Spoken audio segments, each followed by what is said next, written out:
Hi guys welcome back to my YouTube channel. So ఈ వీడియోలో నేనైతే నా ఫేవరెట్ ఫుడ్ అనమాట. ఫేవరెట్ ఫుడ్ చూపిస్తున్నాను. సో చూసేయండి. సో నాకైతే షుగర్ క్రేవింగ్స్ అయితే నేనైతే నార్మల్ చాక్లెట్ కాకుండా నా ఫేవరెట్ డార్క్ చాక్లెట్ అయితే ఆర్డర్ చేసేసాను అండ్ వచ్చేసింది 5 మినిట్స్లో.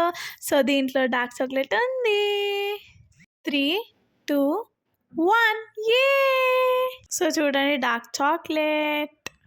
సో ఇదైతే డార్క్ చాక్లెట్ నాకు ఫ్లిప్కార్ట్లో 200కి తీసుకున్నాను అనమాట. నేను చాక్లెట్కి 200 ఎందుకు పెట్టడము, ఎందుకంటే తినేస్తే అయిపోతుంది, అవసరమా అని అనిపించింది నాకైతే. మనకేదైనా నచ్చి మనకేదైనా ఇష్టంగా తీసుకుంటున్నాము, ఇంకా అది మనకి చాలా హ్యాపీనెస్ని ఇస్తుంది అంటే అది చాలా వర్తియే, దానికి అసలు లెక్క కట్టొద్దు. అండ్ అందుకే నేను 200 పెట్టి డార్క్ చాక్లెట్ తీసుకున్నాను. అండ్ నార్మల్ చాక్లెట్స్ కన్నా డార్క్ చాక్లెట్ కొంచెం చాలా బెటర్ కాబట్టి నేను తీసుకున్నాను. సో అది మనకి హ్యాపీనెస్ ఇస్తుంది కదా, మనం ఏదంటే అది చేయొచ్చు కదా, ఏదంటే అది తీసుకోవచ్చు కదా అని అన్నట్టు కాదు.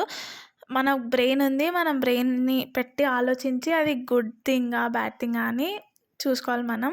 సో గుడ్ థింగ్ అయితే అది వర్తీ అవుతుందన్నమాట, ఎన్ని పైసలు పెట్టినా ఏమైనా. కానీ బ్యాడ్ థింగ్ అయితే అస్సలు వర్తీ అవ్వదు. చూడండి నేను ఎట్లా మంచిగా ఆస్వాదిస్తున్నానో డార్క్ చాక్లెట్ని గైస్.